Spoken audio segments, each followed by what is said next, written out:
একজন ব্যক্তি ভ্রমণের মাধ্যমে নিজেকে জানতে পারেন পৃথিবীর কাছে তিনি কতটা ক্ষুদ্র।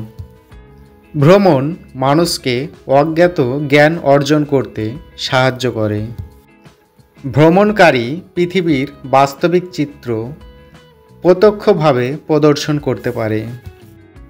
ভ্রমণ এর মাধ্যমে মানসিক শান্তি পাওয়া যায়।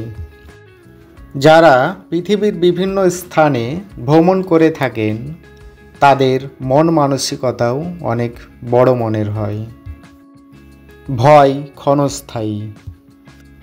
ভ্রমণকারীর ভ্রমণ পিপাসা যেন আফসোসে পরিণত না হয়।